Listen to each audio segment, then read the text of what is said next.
రాజులకు రాజు ప్రభులకు ప్రభు అయిన యేసుక్రీస్తు నామమున మీకు శుభములు. ఈ రోజు దేవుడు మనకు అనుగ్రహించినటువంటి వాగ్దానము ఆదికాండము 26వ అధ్యాయము 3వ వచనము. నేను నీకు తోడైయుండి నిన్ను ఆశీర్వదించెదను. ప్రియులారా, ఈ వాగ్దానాన్ని గనక మనం గమనించినట్లయితే అబ్రహాం యొక్క కుమారుడైన ఇస్సాకుతో దేవుడు చేస్తున్నటువంటి వాగ్దానం ఇది. మరి దేవుడు అబ్రహామును నిశ్చయముగా నిన్ను ఆశీర్వదించి గొప్ప జనముగా చేస్తాను, నీ యొక్క జనులు అనగా నీ యొక్క సంతానము భూమిని స్వతంత్రించుకొని ఏలుబడి చేస్తారు అనేటువంటి వాగ్దానము చేయటం జరిగింది. అబ్రహాము దేవుడిచ్చిన వాగ్దానాన్ని కూడా నమ్మాడు, అది అతనికి నీతిగా కూడా ఎంచబడింది అనేటువంటి దాన్ని మనము వాక్యం ద్వారా తెలుసుకొని ఉన్నాము. అదే విధంగా ఇక్కడ అబ్రహాము దినముల్లో వచ్చిన కరువు కాక వేరొకసారి ఇస్సాకు దినముల్లో కూడా కరువు వచ్చినప్పుడు దేవుడు ఇస్సాకుకు ప్రత్యక్షమై చెప్తున్నటువంటి మాట, నీవు ఇక్కడే ఉండు, నేను నీకు తోడుగా ఉండి నిన్ను ఆశీర్వదిస్తాను అని చెప్పి దేవుడు వాగ్దానం చేశాడు. అతని తండ్రి అయిన అబ్రహాముకు చేసినటువంటి ప్రమాణమును బట్టి దానిని నెరవేర్చటానికి దేవుడు అతని కుమారుడైన ఇస్సాకుతో కూడా వాగ్దానం చేసినట్లుగా మనం ఇక్కడ గమనించవచ్చు. అదే విధంగా ఇంకా ఇస్సాకుతో దేవుడు ఏం చెప్తున్నాడంటే, ఇప్పుడు ఏదైతే దేశములో నీవు నివసిస్తూ ఉన్నావో ఇక్కడ నీ సంతానమును ఆకాశ నక్షత్రముల వలె విస్తరింపజేస్తాను, ఈ దేశములన్నీ కూడా నీ సంతానానికి ఇస్తాను, నీ సంతానం వల్ల సమస్త భూలోకంలోని జనులు కూడా ఆశీర్వదింపబడతారు అని చెప్పి ఇస్సాకుకు తన యొక్క ప్రమాణమును వాగ్దానమును దేవుడు రూఢిపరుస్తున్నాడు. ప్రియులారా, ఎంత గొప్ప ధన్యతో చూసారా! దేవుడు తన యొక్క వాగ్దానములన్నిటినీ కూడా నెరవేర్చుటకు శక్తిమంతుడు. ఆయన ఎన్ని వాగ్దానాలు ఇచ్చినా వాటన్నిటినీ కూడా నెరవేరుస్తాడు. మనము ఆయన ఎడల చూపించేటువంటి విధేయత వల్ల, వినయము వల్ల, భక్తి వల్ల ఆయన ఆ యొక్క ఆశీర్వాదాన్ని తరముల పాటు కూడా విస్తరింపజేస్తాడు. మరి అబ్రహాం అయితే దేవుని ఎడల నిందారహితుడిగా ప్రవర్తించాడు, యథార్థ హృదయుడై జీవించాడు.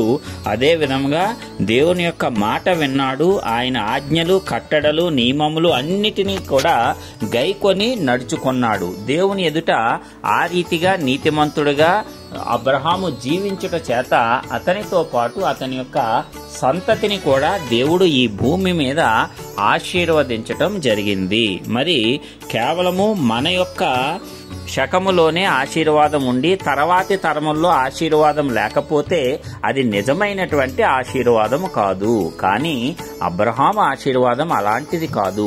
ఎన్ని తరాలైనా సరే స్థిరముగా నిలవబడేటువంటి ఆశీర్వాదమే అబ్రహాము ఆశీర్వాదము.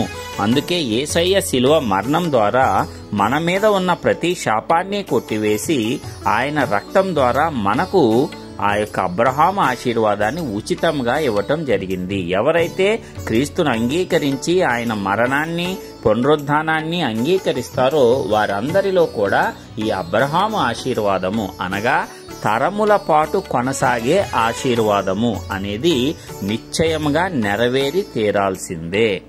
అదే విధంగా మనము ఆశీర్వదింపబడాలంటే ఎవరు మనకు తోడుగా ఉండాలి? దేవుడు మనకు తోడుగా ఉండాలి. మనుష్యులు కాదు, రాజులు కాదు, గొప్పవారు కాదు, ధనవంతులు కాదు. దేవుడు గనక నీకు తోడుగా ఉంటే నీవు ఆశీర్వదింపబడిన వాడవే. నీవు ఎక్కడికి వెళ్ళినా ఆశీర్వాదం కొనసాగుతుంది. శత్రువులు ఎంత దాడి చేసినా ఆ ఆశీర్వాదాన్ని ఆపలేరు. అయితే మనుషుల వల్ల నీవు గనక ఫలము పొంది, లబ్ధి పొంది, తాత్కాలికమైన ఆశీర్వాదాన్ని పొందితే ఆ మనుష్యులే నీకు విరోధంగా లేచినప్పుడు నేను నీకు ఈ సహాయం చేశాను, ఆ సహాయం చేశాను, నాది నాకు తిరిగి ఇచ్చేయి అనేటువంటి స్థితిలో ఉంటారు. కానీ దేవుడు గనక నీకు తోడుగా ఉండి దేవుడు గనక నిన్ను ఆశీర్వదిస్తే ఆ ఆశీర్వాదము ఎన్నటెన్నటికీ నిలిచి ఉంటుంది. అది ఏ అపవాది, శత్రువు, మనుష్యుడు ఎవ్వరూ కూడా దొంగిలించలేని విధముగా ఆశీర్వాదము నీకు నీ తరాలకు స్థిరపరచబడుతుంది. కాబట్టి మనము కోరుకోవలసింది ఎవరి తోడు?